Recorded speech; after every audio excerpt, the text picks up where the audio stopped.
Cloud. That means we're on. So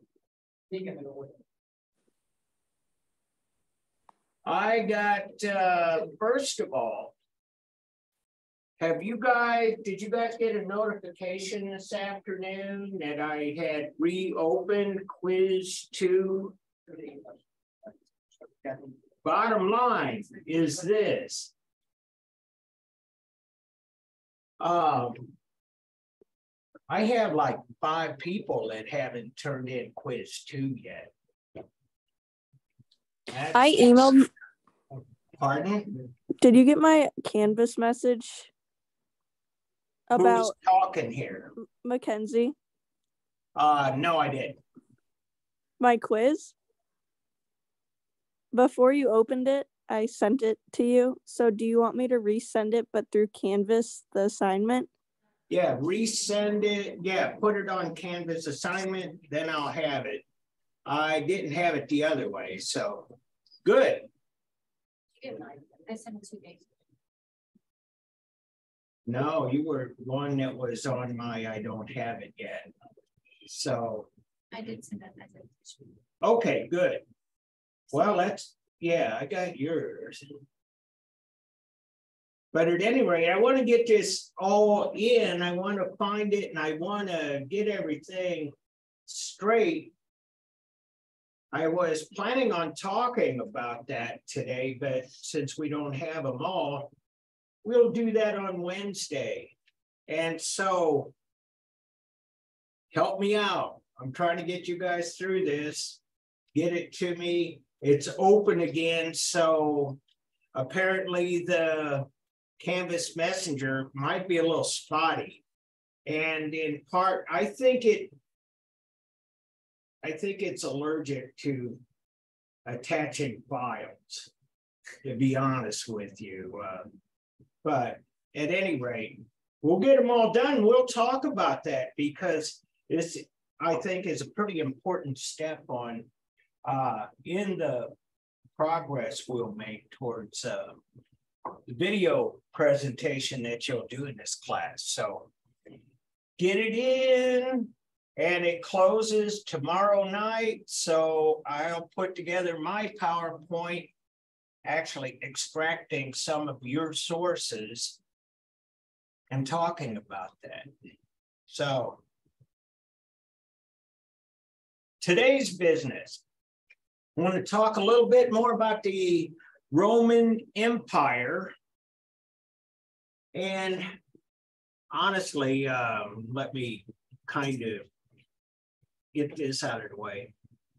Apollodorus of Damascus, an architect, worked for the Emperor Trajan.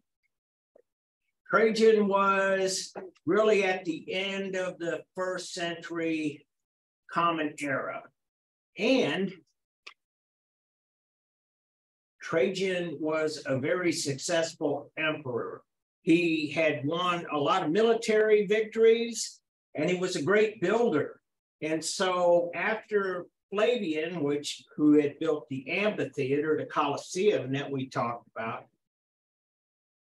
Trajan came along and he was wildly successful too. And this is the markets of Trajan. And Trajan was really kind of an egotist in that a lot of the stuff he built bears his name. So these are the markets of Trajan.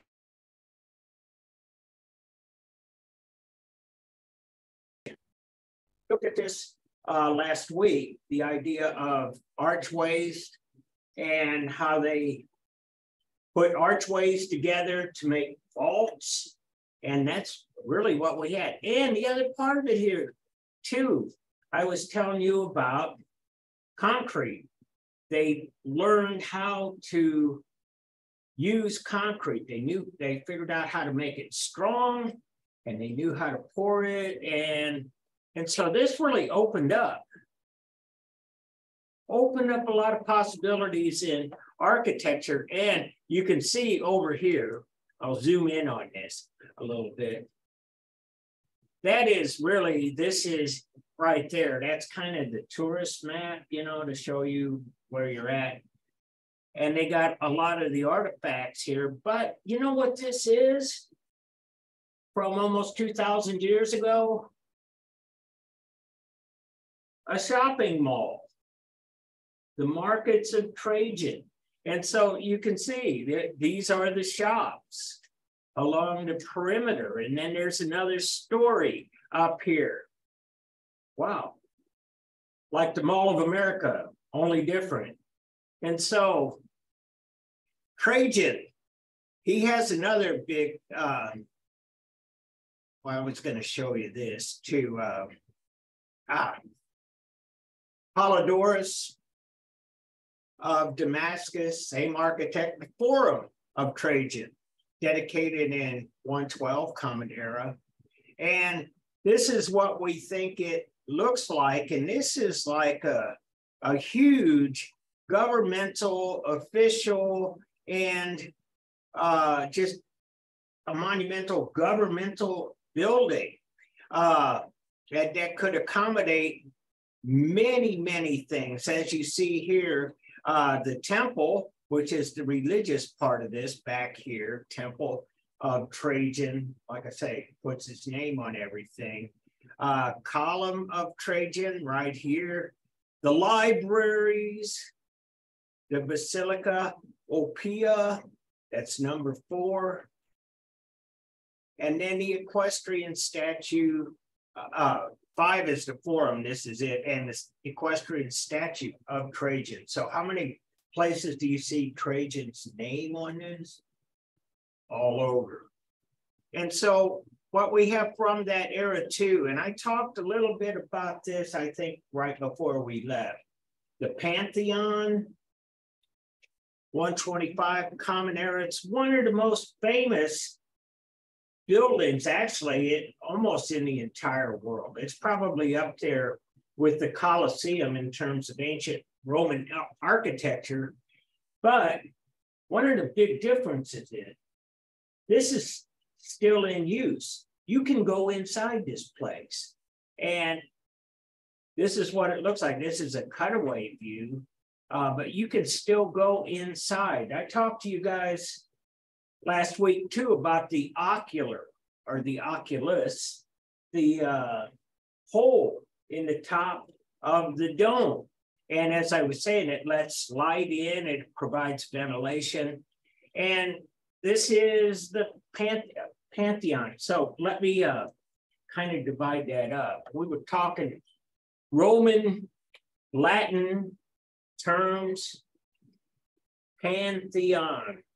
To break that down, pan means across a wide range, like Pan American goes from coast to coast. Carter. I thought a pan was something you put there. Oh, that too. And Pan was a little elf too. Peter Pan, you know what to say it. But yeah. Pan and Theon, T-H-E, Theon, Theos. Atheist, what is an atheist? Somebody who does not believe in God. The A means, in so many words, anti, against. Theism is a belief in God. So this is really a tribute to all of the gods. It's a temple for all of the gods. And in ancient Roman times, they had tons of them. And this place has remained remarkably in use over the centuries. And inside its walls, a lot of notable people have been buried in this, inside the walls, inside here, and they got grave markers. They actually have markers for them. Probably the most notable is the artist Raphael, who died in 1520. And it says something, it has a placard on there. He who defied nature or something, or or recreated nature or something, basically talking about the realism of his painting. And he was considered to be the great artist of his time. There's a few other artists, painters, and sculptors in there. There's some Italian kings. Victor Emmanuel II is buried in this. And so, yeah, that's really quite a feat to be buried in there. But yeah, it's kind of a mausoleum as well as a temple. And I'm bringing a lot of that up because what we'll see as we move forward in Western culture is that in a lot of cathedrals, we'll get to cathedrals in this class, and in a lot of cathedrals, we see actual tombs inside the cathedrals,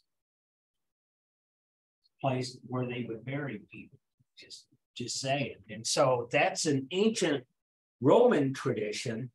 And we talked about this, I think, a little bit, did we? A little bit, I think. The obelisk.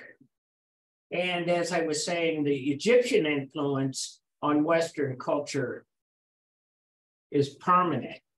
And so sometimes they went to Egypt and stole these things. Sometimes they did imitation Egyptian obelisk. But you see, it's got the fountain. As I was telling you, they had the aqueducts so that they could make fountains and baths and plumbing and a sewer system and everything. You can see here, I'll show you how, if I can get this, yeah. See, there's the water coming down on both sides, and then that's a pool. And if you're in Rome, there's an old tradition. If you throw a coin in the fountain, and make a wish, your wish will come true.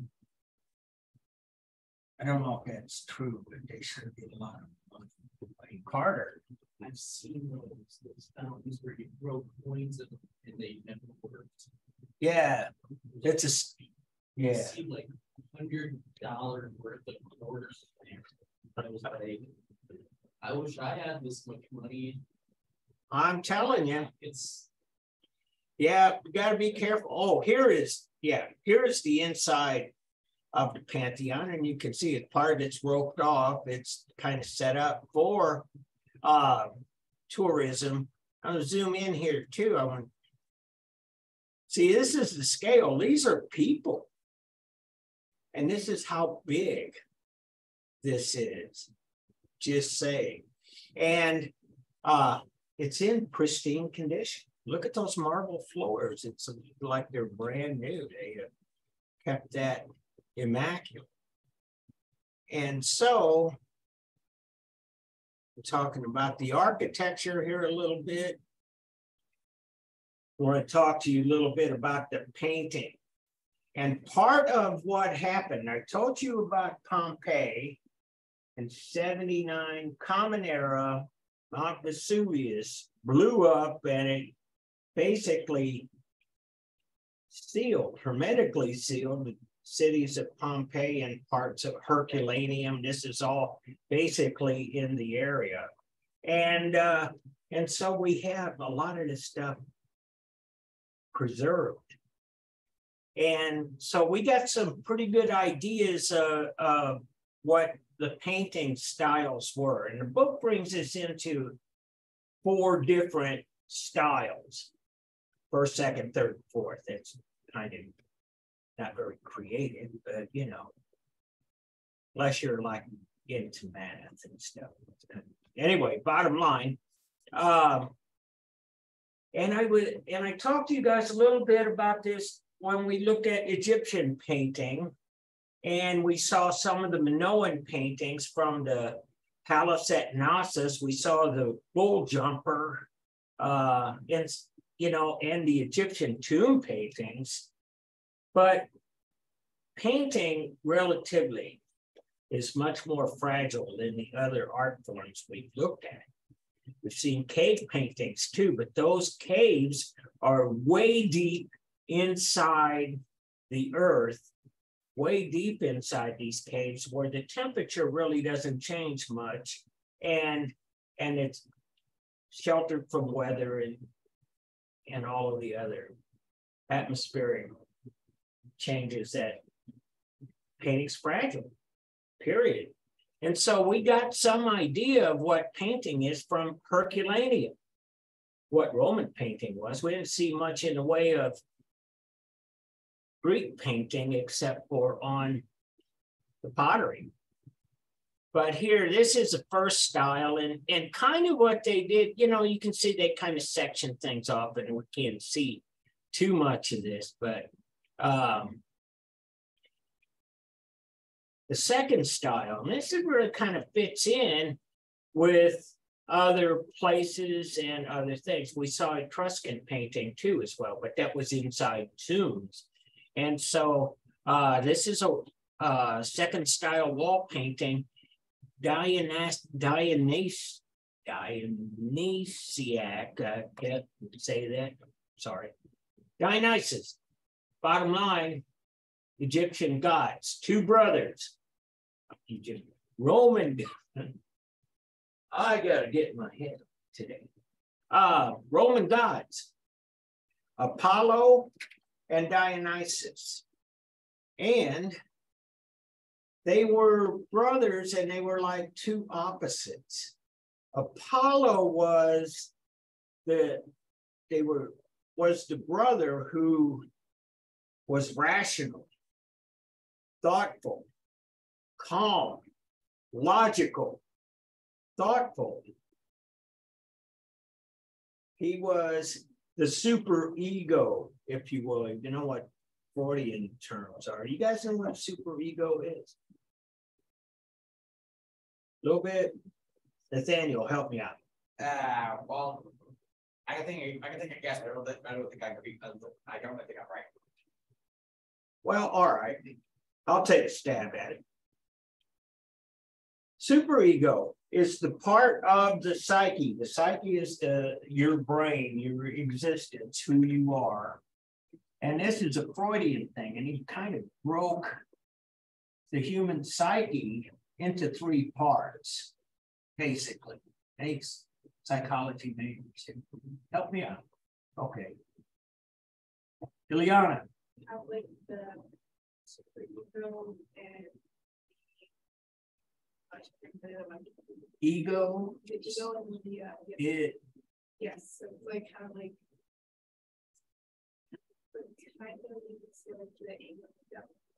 yes. Yeah, you got it. So what Ileana is saying is that there's three parts of the psyche. The superego is the part of the psyche that understands the self, I should say, in relationship to the rest of the world. Emma, what you got? I always like put it from one of my teachers that was like the superego is kind of like the logical side. And then like I think the other one was like the emotional. Yeah, that's where we're getting you. Absolutely. I think that's right. Now, superego is the logical side. The ego is your just basically sense of who you are, yeah. And the id is your impulse. You're kind of, I'm not thinking, but I want a cookie and I'm gonna go get it because I don't care. The superego would say, well, you know, you got to watch your weight, or those cookies don't belong to you, or something. Your superego would say that, but your ego would be kind of, yeah, well, which way should I go with this? And then your id would say, go get it. It's sweet. I like it. I want it. And so anyway, ego is not really kind of part of this Apollonian and Dionysian split, but Dionysus, I don't know how to say it, Dionysus. Anyway, he was the id, and he was kind of a hedonist. And that was that he enjoyed all of the things that gave pleasure. And that's what this is about. And so you see a lot of naked or semi-naked people here, you know, and music, at least in the ancient, in a lot of cultures, is seen as a Dionysian pleasure. And you can see people playing music and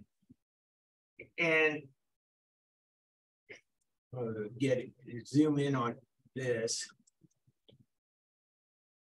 And drinking and this following your worst impulses, the little devil, the devil made me do it, you know, just like that. So anyway, that's what this is about. And it's the second style painting.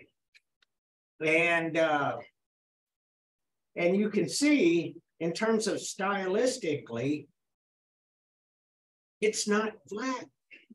It's got some depth that even though this wall is flat, it looks like there's a ledge around here.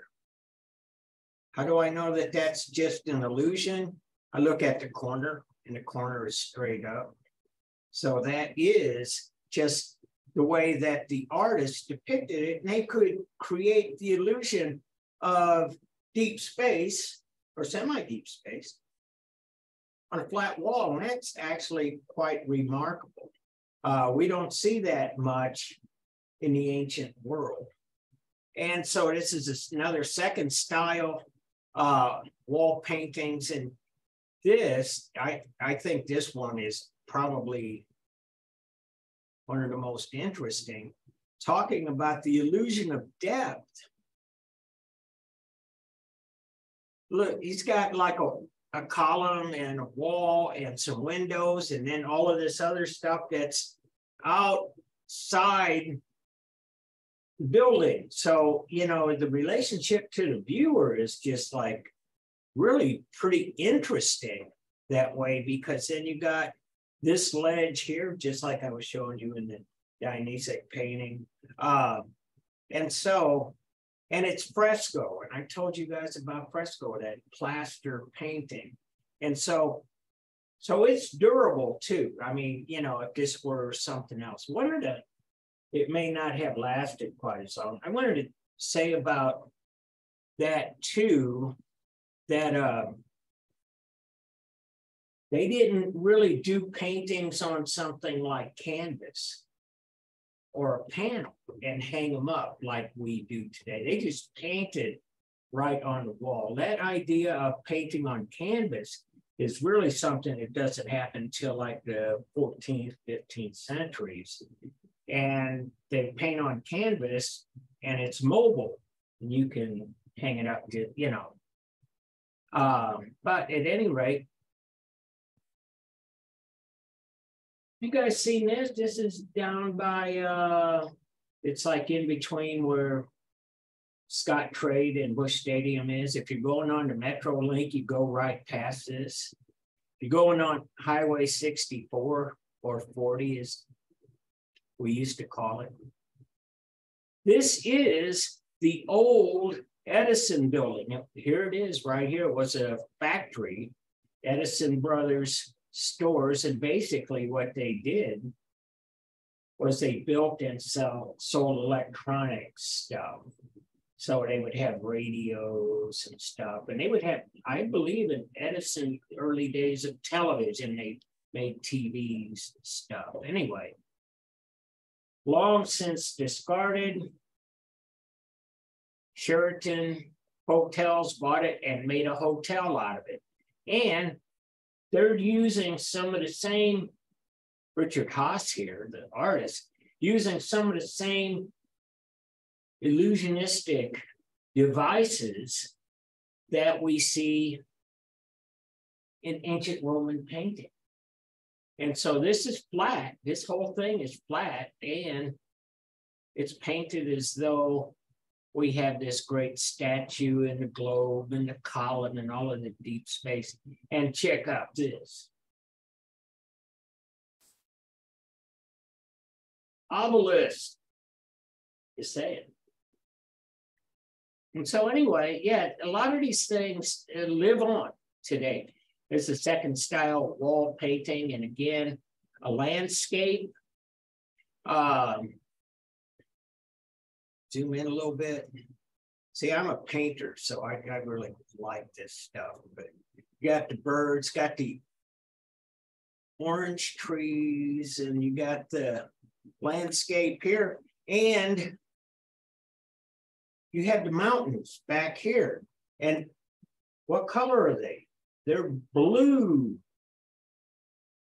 That little bit of information to paint faraway landscape features, especially mountains, to paint them blue.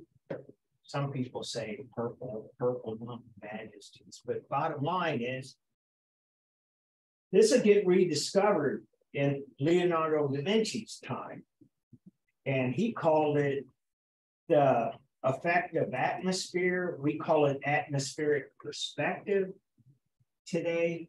And the way that air and light behave, they will make objects appear to be more blue in the distance.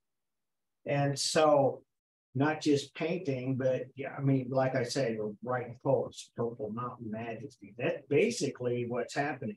Atmospheric perspective. And that's a pretty sophisticated idea. Like I say, Leonardo rediscovered that phenomenon some 1,500 years later. Third style wall painting, and you know, it's not much here, but a little bit of something here, there.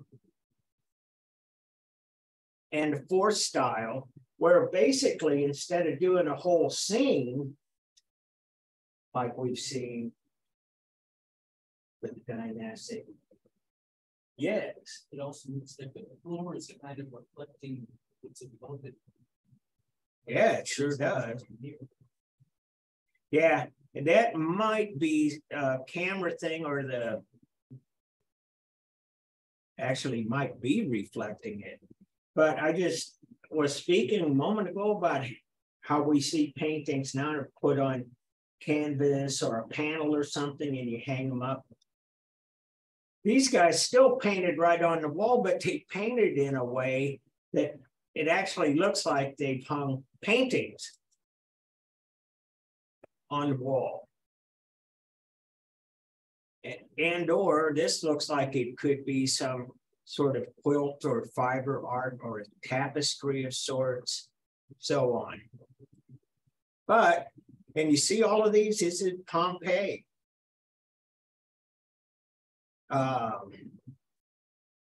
That's Agrippa. Let's see.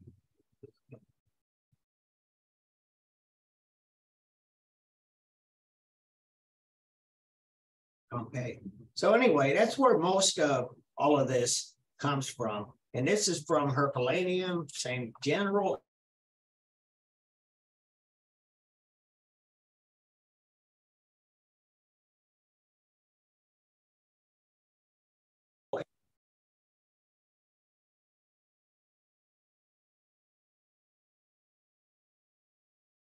And the important part of this is that it is a mosaic.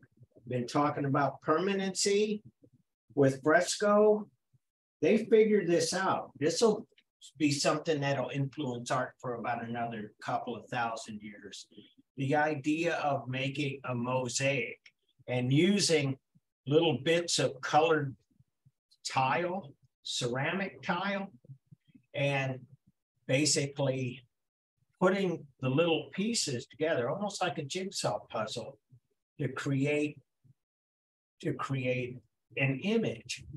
And so on occasion, the mosaic tiles, the pieces will be really big. In some cases, they're actually quite small. I don't have the measurements of this whole thing, but I'm thinking it must be kind of large. And I think in some places here, you can see this. This is a good indication of what mosaic looks like. And over here, you don't see that the pixelation, if you will, quite so so easily, but the pieces are actually smaller. I think up in here you can see that a little better. And Lily, I'm looking at you and you're looking at this pretty closely. What do you think? What's the scaling?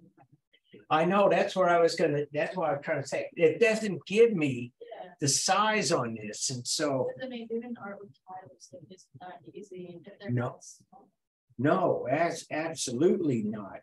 And this is a wall mosaic. They typically did mosaic tile on the floors too. And so they're still digging a lot of this stuff up as we speak. But yeah, I wish I knew the scale because you're absolutely right. This is not easy. It's actually quite impressive.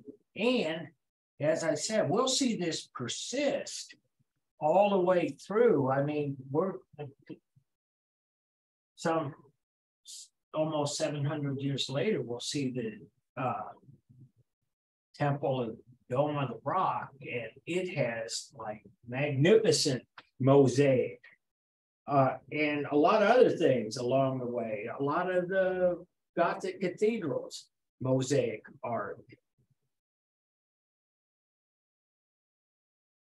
And so here's another aspect of the painting, and we really kind of, this is in Pompeii too, portraits. And I talk about sculptural portraits and how this really kind of comes out of the Greek Hellenistic period where they would do ordinary people, regular people, the old market woman, for example, or the guy selling produce, or just regular people, Carter. So I'm that guy selling produce. Yes, you are, absolutely. Favorites too. Yeah, where did let me get that. It's on this slideshow. I remember. Or was it the other one? I don't quite remember where it was. I saw it.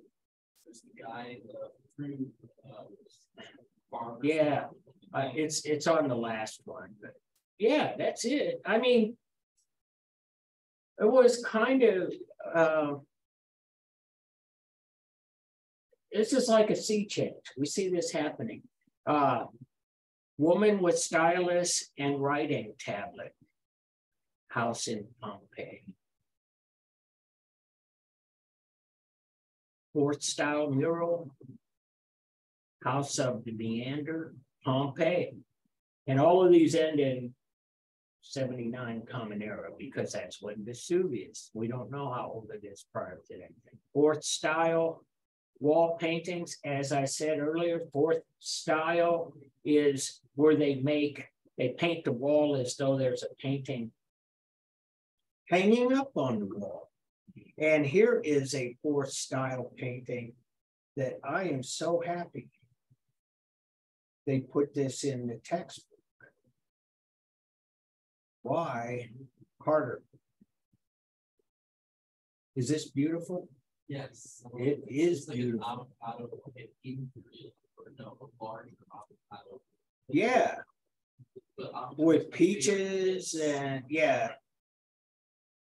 And look at that idea of having a glass vase with water in it.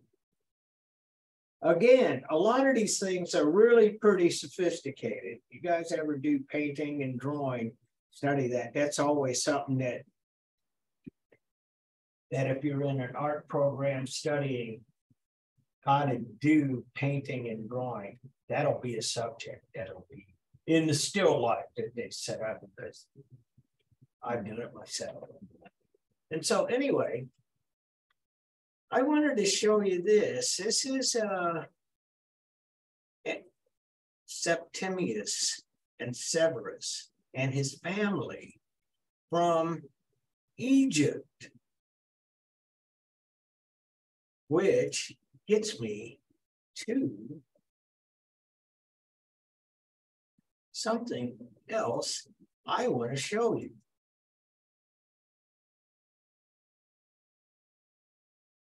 this?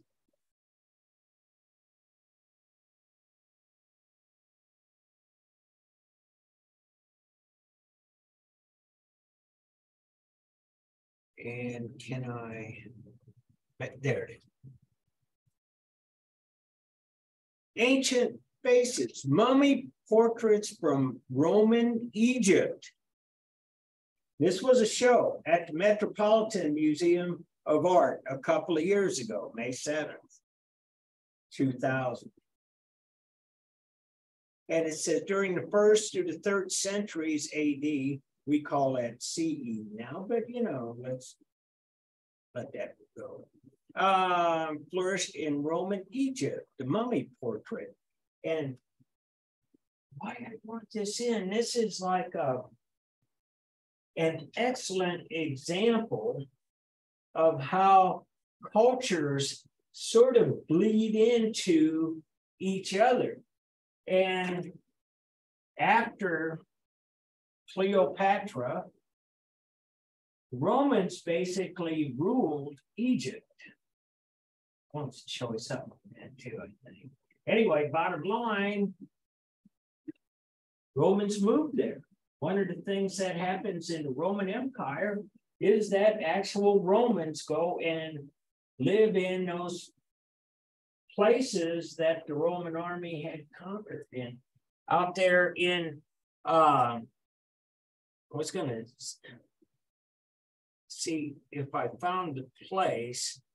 Saqqara, I believe, is where this was. It's really right there by where the pyramids are, just a little bit west of that. Mummy portraits from ancient Egypt. And not only they started burying their dead, just like the Egyptians did. And they mummified their dead and they put them in mummy caskets, and they painted their faces on the casket. And so this is, and it says here, created nearly 2,000 years ago and until recently, all but overlooked by scholars and the public alike. These ancient faces still engage the modern viewer by their directness of their gaze, and the evocation of a long gone society. So this is on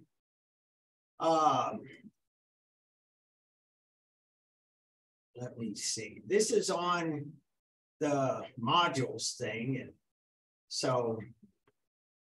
And so if you want to do more reading about it, but it is, like I say, an excellent example of how these cultures bleed into each other. And a moment ago, I just said after Cleopatra, the Romans basically ruled Egypt. But here, I got this. Oh, come on. I got to sign in. Let's see all your passwords. Yeah. Well, you see, Truman.edu. I got a Maryville address too, but I got so much for 25 years of teaching at Truman. I still use my Truman account.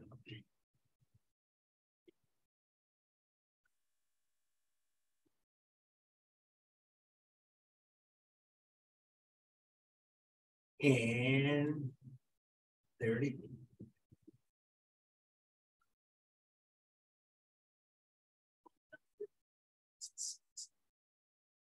Come on, come on, come on. Day 4, 5, and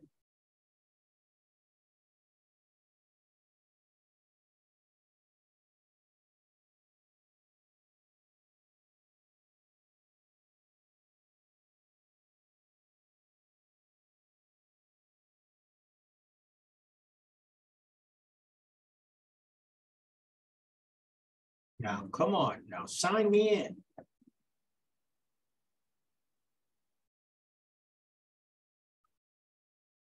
Yeah, I know. What the heck? I think it might be. What? It's scamming you. Yeah, it is scamming me. I have got a subscription, but here's the thing. I think it's because it's from this computer. It's probably blocking me out. But at any rate, this is a story, and I'll fix this sometime. Let me tell you about it. There's a love child between Julius Caesar and Cleopatra, and he becomes the last pharaoh after Cleopatra commits suicide. And so that's what this story is about. And so that being that, let me see if I can get this other link. I just put this on while I was waiting for class.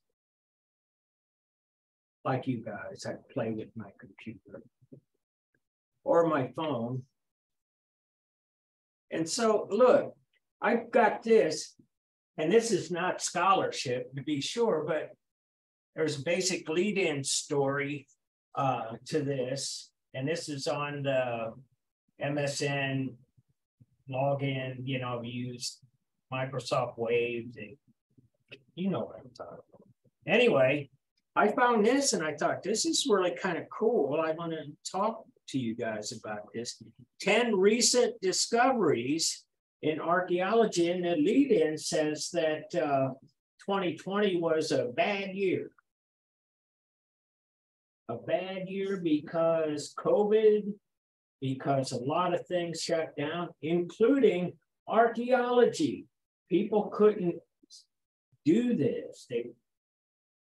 Everything shut down, a lot of discoveries. But since COVID, they've been discovering all kinds of things. And this is called a mammoth structure. And it's a place, it's a structure built out of bones.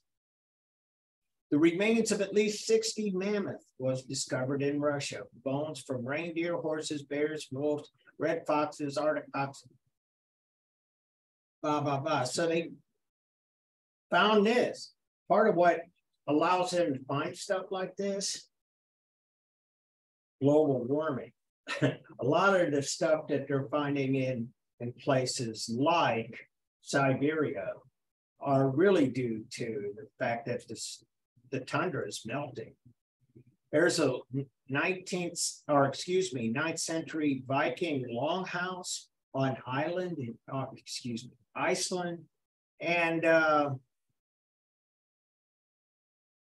And you guys have already been here, done that. Assyrian rock panels. We saw this. Ashurbanipal, the lion hunt. They're still digging a lot of stuff up. Likely during the reign of the Assyrian king Sargon II. And so found near Mosul, Iraq. And so, yeah, kind of points to, there's this other thing here. It's a henge, which kind of means it's a round monument kind of thing. And it's a biggest prehistoric monument in the UK, 4,500 years ago, and it's actually much bigger than Stonehenge. As a matter of fact, this is, some of these other things are on there, but more things discovered. Polynesians meet Native Americans, AD, CE, 1150. And it really kind of comes from around Easter Island, where Polynesians were moving across the Pacific. The native people from South America were moving westward. And how did they know this happened? Where is that at? DNA. So, yeah, and that's more here too. women hunters, they're finding remains of ancient people. The idea for a long time was that the men did hunting and gathering, the women stayed behind and raised the children.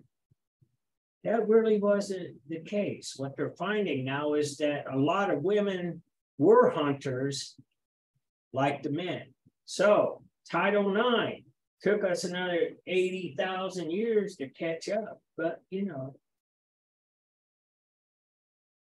The remains, this is the tomb of Romulus, what they think is the tomb of Romulus. Talking about Romulus and Remus. Feet, more Egyptian mummies, they're finding them. There, as of November 14th, the count was up to over 100 coffins. I told you about the Secrets of Saqqara, that movie. That was from 2019, just before the pandemic. But we're finding these much more than ever imagined. And Amazon Ice Age art.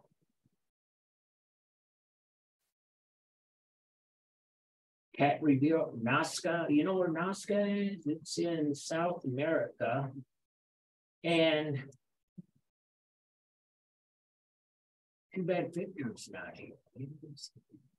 From bottom line, they're finding more and more of these images on the landscape. And that's that. But you see all of this discoveries, all of the tombs and other artifacts from Egypt. And so, why did I show you that? Well, two reasons. One, first reason is that the discoveries are accelerating at a very rapid pace. We have the tools, we have satellite imagery, we have all kinds of things that can detect what's under the surface of the ground, radar and other kinds of detectors, metal detectors, things. We got DNA testing, and almost everything associated with science has been put towards finding out about our past.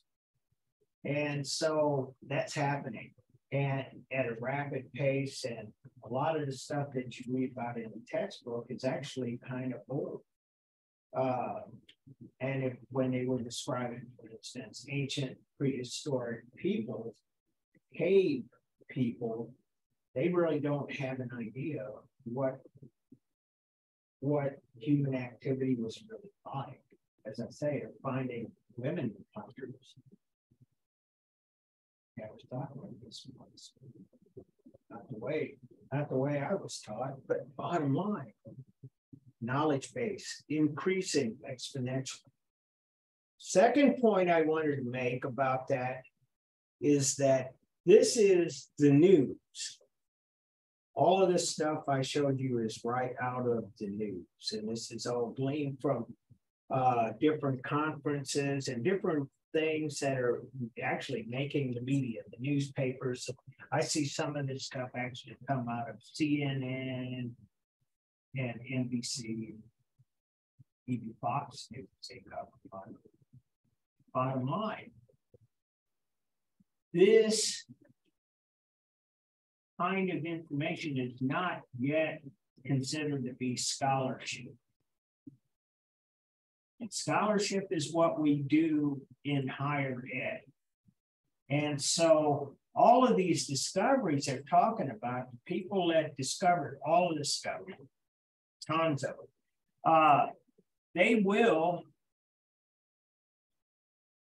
put together papers on their research, describing what they found, how they tested it. And a lot of that's already going on. Like I showed you, the Pacific Islanders meet the Native Americans from South America. They did DNA tests. Well, when that gets published, that'll all come out with all of the DNA markers and all of this stuff and how they got to that conclusion. And then it's scholarship when those people who did this, who do these discoveries, publish, and then it gets reviewed by their peers, other archaeologists, other scientists, and other historians. They read it and they validate it.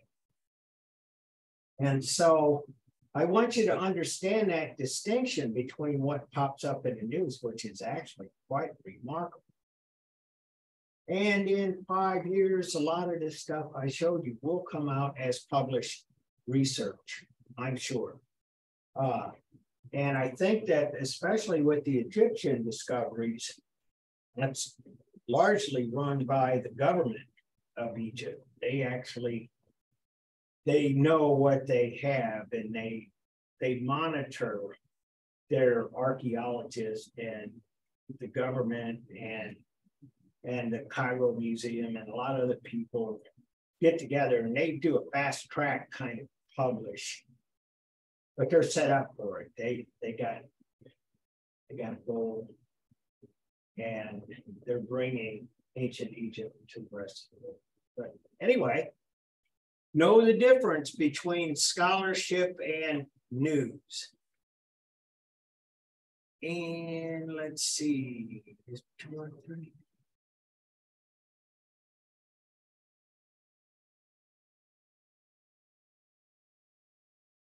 And let's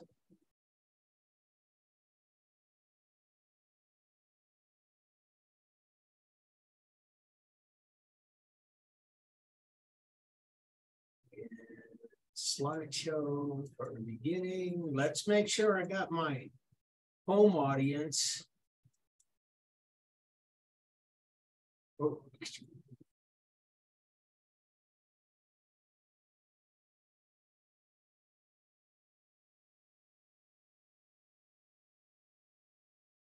Yeah, it looks like we're good. All right. There's so much to talk about here. Now, this is where we left off from Egypt, circa 200, Common Era.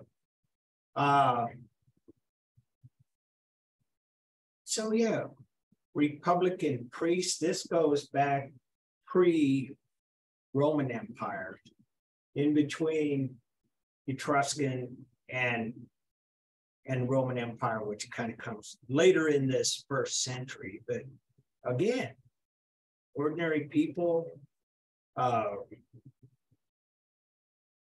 they did their Roman generals, they did a lot of things. You know, portraits of actual people is really quite different. In the other cultures, we see portraits of kings, royalty, and gods. And so another Pompey the Great, Denarius with portrait of Julius Caesar, 44 for Common Era. As I said, we know what Alexander the Great looked like too, just say it, from the coinage. Denarius. You know, there's still a lot of places in the world, especially in the Middle East, their currency is still called a dinar.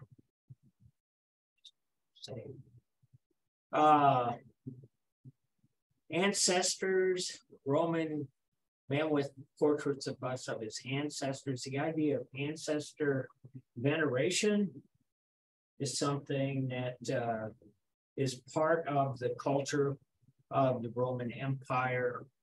Funeral relief with the cortege of deceased.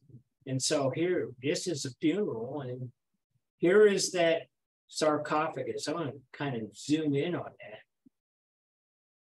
The sarcophagus being here, you see all of these people carrying the sarcophagus. This is just out of Etruscan art. The idea of putting a statue, a sculptural portrait of the deceased on top of the casket, the sarcophagus. portrait of Augustus. I want to get to this too. And so Augustus was the emperor during the time of Christ. And so you got this 13 to 9 BCE, but Augustus was in power for a long time.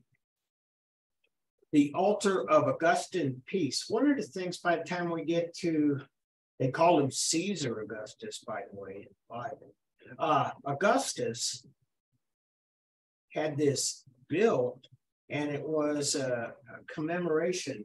They had what is called the Pax Romana. It begins here after Julius Caesar, and it lasts for a couple of centuries. And it's called the Pax Romana, means Roman peace. And it's basically that the Romans had conquered much of the known Western world, and they ran it. And so all of these other peoples were not at war with each other all the time. It was the Roman peace. There's been some scholars talk about our present day. It's not entirely true, but they call today's world the Pax Americana, the peace when America has had the greatest influence. It's not entirely accurate because we still have wars, like you could take Ukraine, for example.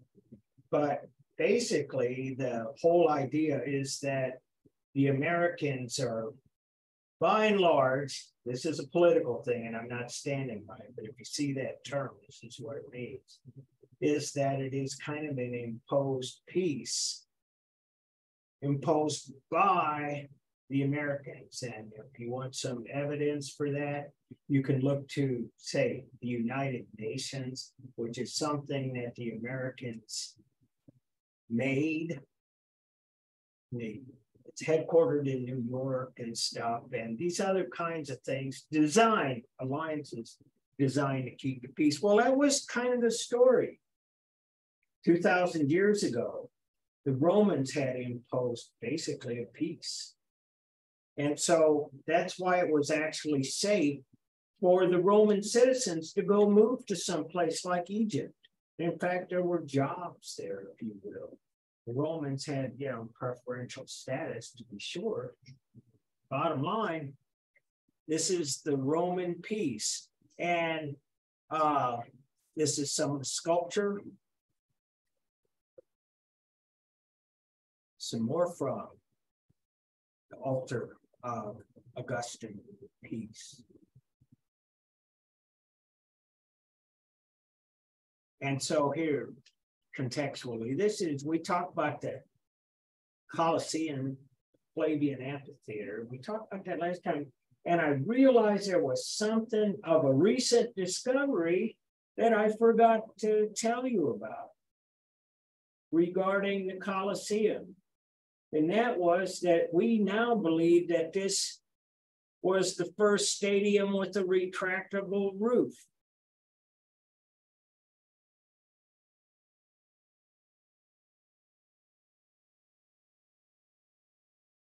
But it wasn't like the retractable roof that you would see like at, what do they call it, American Family Park, the Milwaukee, Houston, Toronto, retractable roof.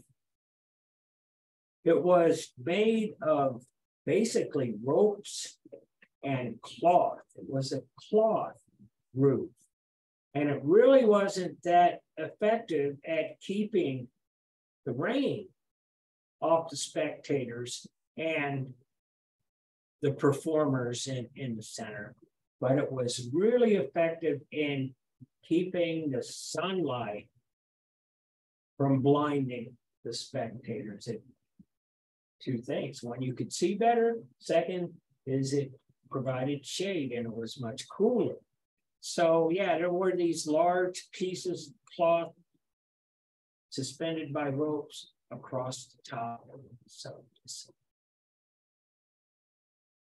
Vespasian. We talked about some of this. I talked to you guys about the arches and spoils of Jerusalem. I'm going to talk to you about Trajan just a little while ago too. The guy like to put his name on everything. Column of Trajan. This is another thing the Romans did. They made columns, memorializing their culture, their victories. And so it's got this spiral frieze. Oh, we've seen this. We've seen this in Mesopotamia. The idea of a frieze and a continuous story being told in low relief. And this is really Trajan's victories. That's really what this is. And I'm going to zoom in a little bit. And yeah, you can see the armies marching in here, invasion, nautical, naval invasion here, you know, just all of the stuff, plundering Trajan. Here we go, another battle and its aftermath. And so, yeah, this is Trajan, the great warrior, Trajan, wounded Romans, building a fort. And these are a whole bunch of columns. And after Trajan, a number of other emperors made columns to themselves. And a lot of these are Trajan column, but see like this, you can see all in the same place. Some of these not so much, but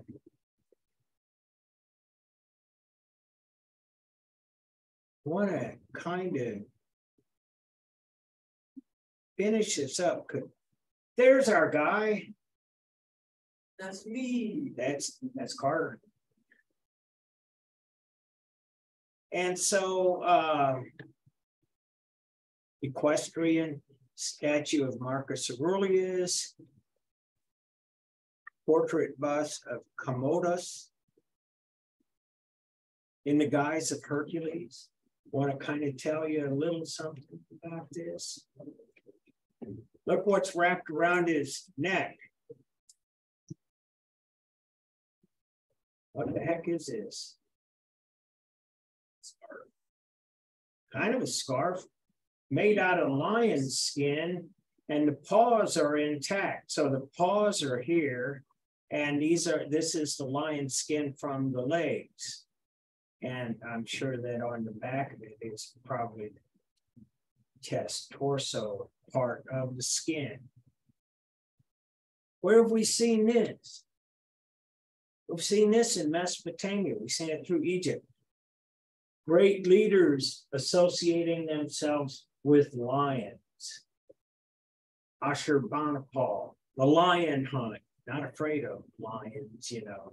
And so anyway, check out, got the headdress too. Lion's head. This guy is a bad agent.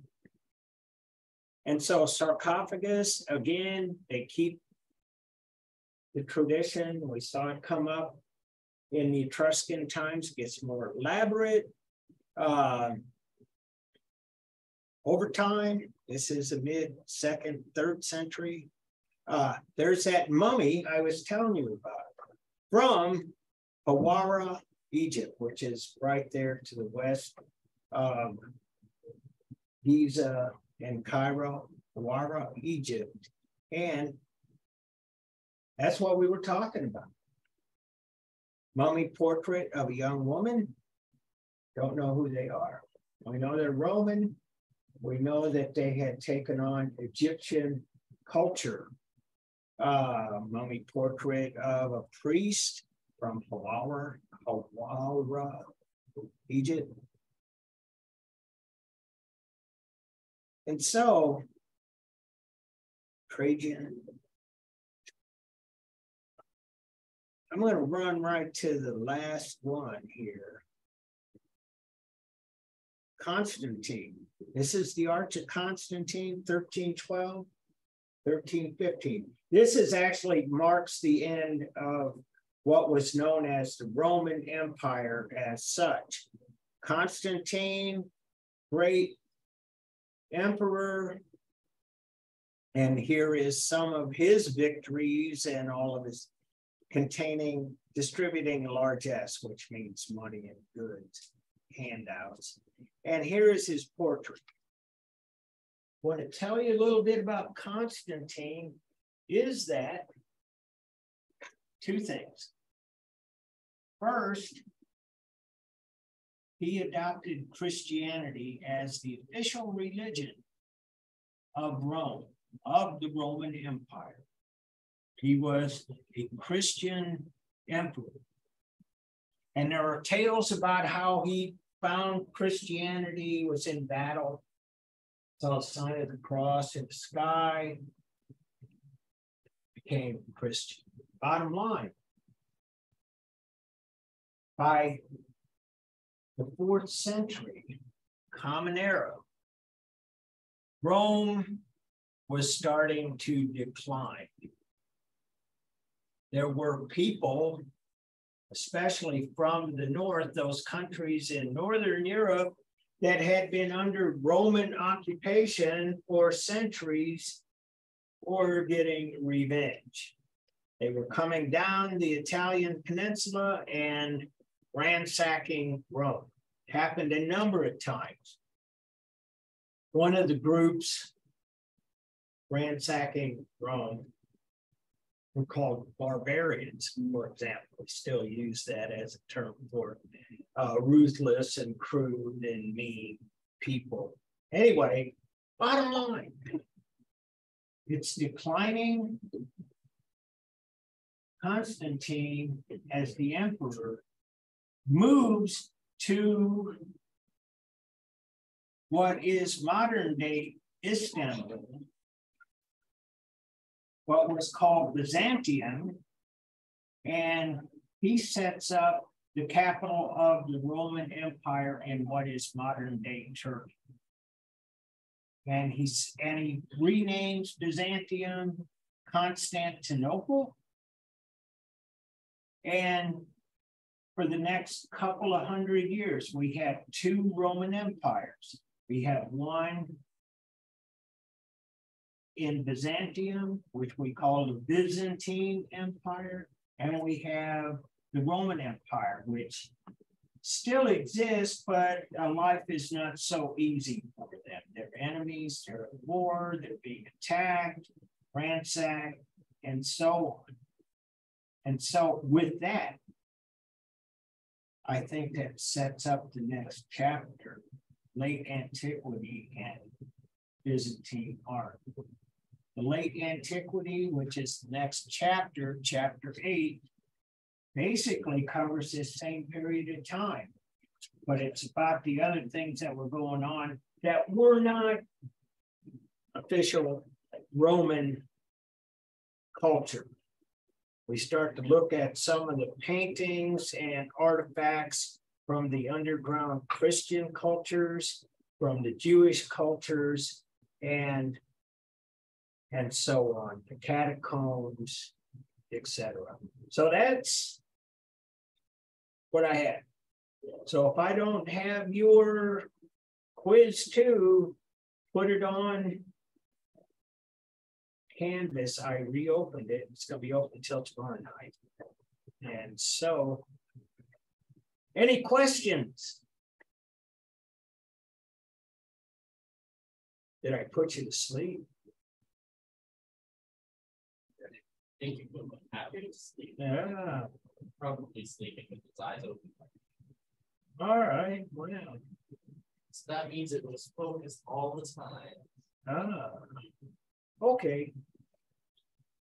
Well, get some rest and come back Wednesday. All sleep again. We'll sleep again.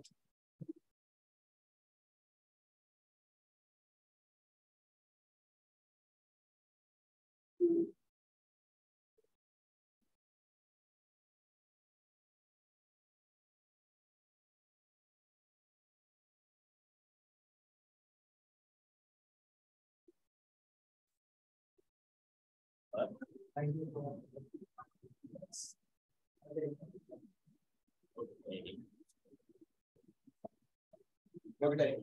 You too.